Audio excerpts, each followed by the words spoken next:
All right, let's talk about some Chiefs legends visiting a military base in Germany, Taylor Stallworth's contract details, a notable Chiefs free agent visiting the Bears, and then some very sad and tragic NFL news. But first, how about those?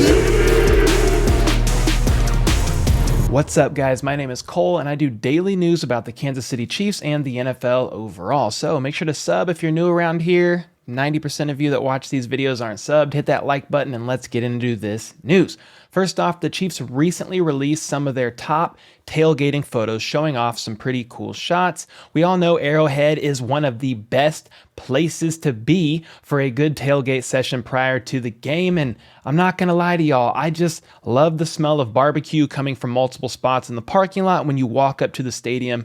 It's literally the best. If you haven't been to a game before and experienced the tailgating community at Arrowhead, you have got to go as soon as possible next season. And then, did you guys see that Chiefs legends Tim Grunhard and Dante Hall visited the Stuttgart Army base in Germany to have a clinic with local kids and meet with base leaders there? This happened earlier this month, I think it was on April 1st or somewhere around there, and somehow I missed this initially. There's not a lot out about it, but I found this a pretty cool gesture. This is a base in Germany, and upon doing some research, I saw there's more than 25,000 United States military personnel, civilians, and family members that make up the community from all the bases within that area. So yeah, that is pretty awesome. Speaking of like being out of the country, have you guys ever been out of the United States? If so, where? Let me know in the comments down below. I personally have had the pleasure of going to about 8 different countries, and some of my favorites were Egypt, Israel, Scotland, and Northern Ireland. Northern Ireland was like a big crazy experience because everybody that I passed on the street looked like me. I'm Irish, so it was pretty crazy. I was like, yo. Anyway, I digress about that. And then I found an interesting training video of Mahomes and Mahomes Buechele playing some sort of game. The video was posted by Bobby Stroop, and he says this: "We play games with a purpose in the latter phases of the offseason. Coaches define the rules but don't tell them how to play. Athletes create. The rules to this game were simple: win by scoring the ball, by touching it to the pole base, or pull opponent's flag only when they have possession of the ball. Shane and Patrick completely made up throwing the ball off the wall and over the opponent's head without instruction or example. This is best case scenario for the game. This is an advanced drill and was only 1 rep in the course of a structured workout with 2 other training initiatives. The previous 2 reps were more speed based. On top of that, you have them doing this other drill where they chase each other around for the flag, and Mahomes trollingly posts a video of him winning, and then Shane responds with the video of him also winning his own round and then asks when the championship is. I share all this just to keep you up to date, but it is exciting to see them out there training and also having fun while doing it. And then I saw contract details were released for our new defensive tackle, Taylor Stallworth.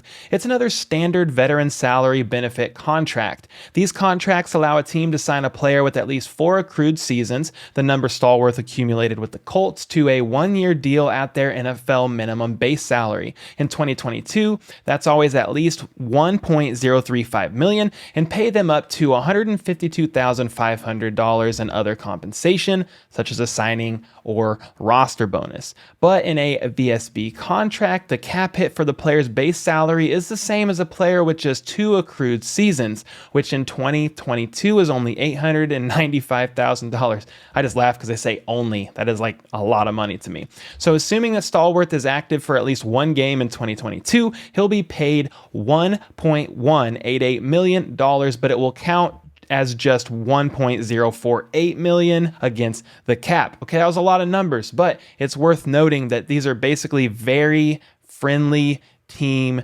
deals. Stallworth is the 11th Kansas City player to be signed to a VSB contract this season. The others are Blake Bell, Michael Burton, Deion Bush, Shalik Calhoun, Jerron Christian, Josh Gordon, Elijah Lee, Austin Ryder, Justin Watson, and offensive lineman Andrew Wiley. And then former linebacker Anthony Hitchens had a recent visit with the Chicago Bears. Hitchens played under coach Matt Eberflus when he was in Dallas, so maybe that's the connect. Looks like they hosted him last Thursday, and this marks only his first visit with the team since his release, and there does seem to be some interest there. I remember back when Hitchens was released, Chiefs GM Brett Veach didn't rule out a Hitchens return later down the road if he didn't land with another team, though I think that is unlikely. But hey, maybe he will land with the Bears and find a new home with the familiar coach in Matt Eberflus. On the subject of Chiefs free agents, Devin Clements recently listed the most notable Chiefs players that are still free agents with 18 days remaining until the NFL draft. Those players were Tyrann Mathieu, Anthony Hitchens, Melvin Ingram, Mike Rimmers, Darrell Williams, Jerick McKinnon, and Ben Neiman. My question to you all is, out of all these free agents still remaining, who do you want to see back on the team? I would love to see McKinnon back. I mean, Honey Badger is a pipe dream, but that would be awesome. Darrell Williams would also be great, but since we signed Rojo, I don't think that is going to happen. But I could be wrong. Crazier things have definitely happened. And then I do want to also mention that a pretty crazy article dropped a couple days ago about the Honey Badger. He sat down for an exclusive interview with the Kansas City Star and talked about his struggles with leaving Kansas City and how the Justin Reid signing, which pretty much solidified his exit from Kansas City, left him, quote, heartbroken. It was a very well done article that really shows the humanity and the person of Tyrann Mathieu, and I covered it in much more detail in yesterday's video, so make sure to check that video out if you have not already. And then back on April 1st, the Chiefs hosted their local pro day, and it's an important process for Kansas City because Chiefs GM Brett Veach doesn't like to let top-tier talent leave his own backyard. Traditionally, several players who attended the local pro day are signed as undrafted free agents or will receive invites to try out at rookie minicamp. Some of those players don't always end up with the Chiefs right away, but they make their way back to the team. Brandon Dandridge, for instance, worked out at the Chiefs local pro day back in 2019 and was signed to a reserve future deal this offseason.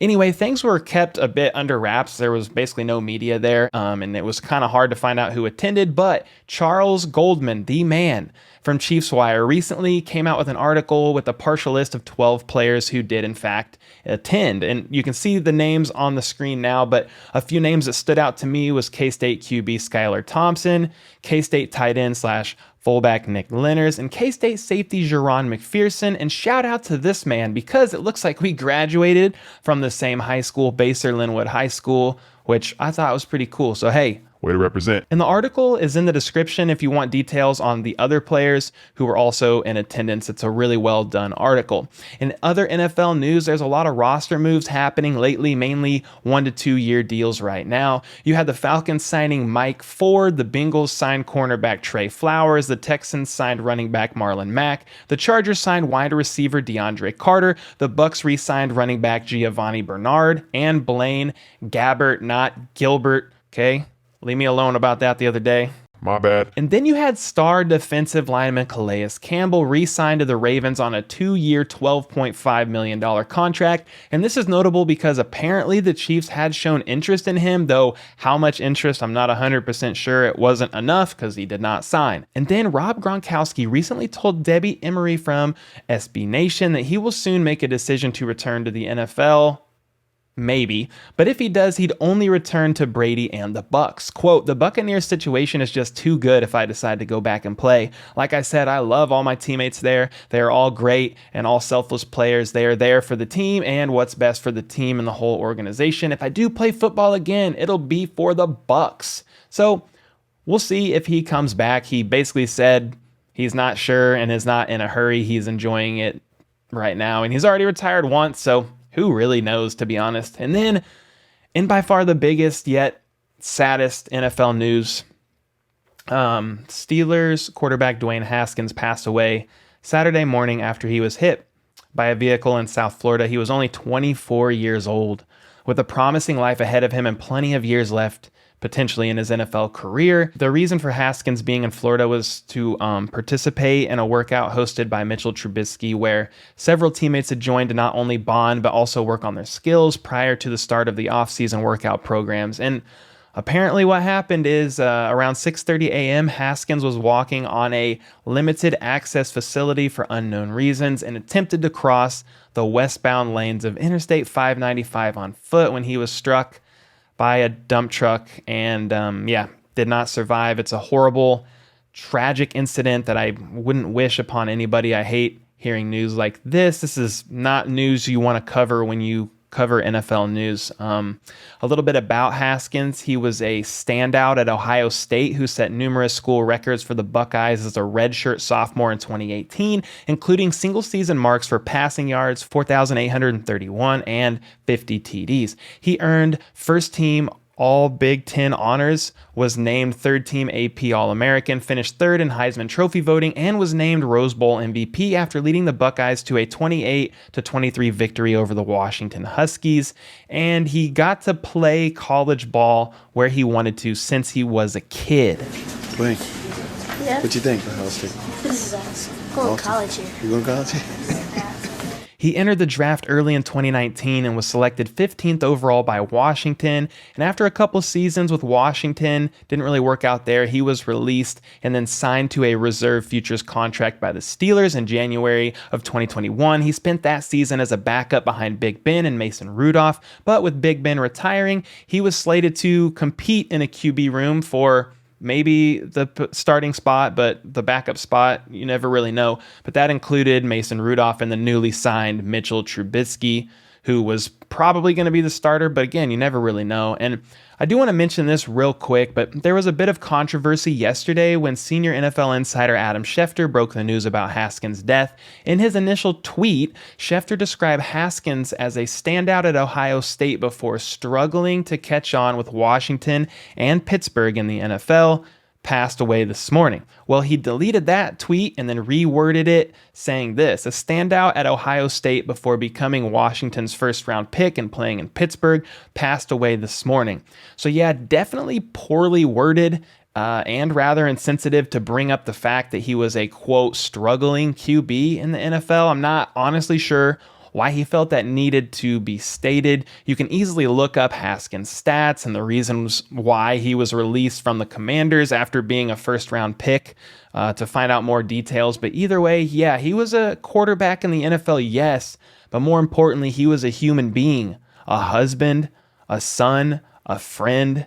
You know, and some NFL players were pretty upset by Schefter's poorly worded tweet, one of the most notables being Ravens QB Lamar Jackson, among any others. So yeah, again, this is super sad news, a very tragic incident. I lost a close friend back in 2013. He was only 19 years old. And just grieving the loss of somebody close to you is never easy. Everyone grieves in their own way. And yeah, death is sadly a very real thing, but a very hard thing to deal with indeed. So, hey, make sure today, wake up and hug your loved ones and make the most of every second of every day. Whew. Okay, I made it. Make sure to sub for more daily news like this. Check out the video here from the previous day's news in case you missed it. And until next time, let's go. How about those?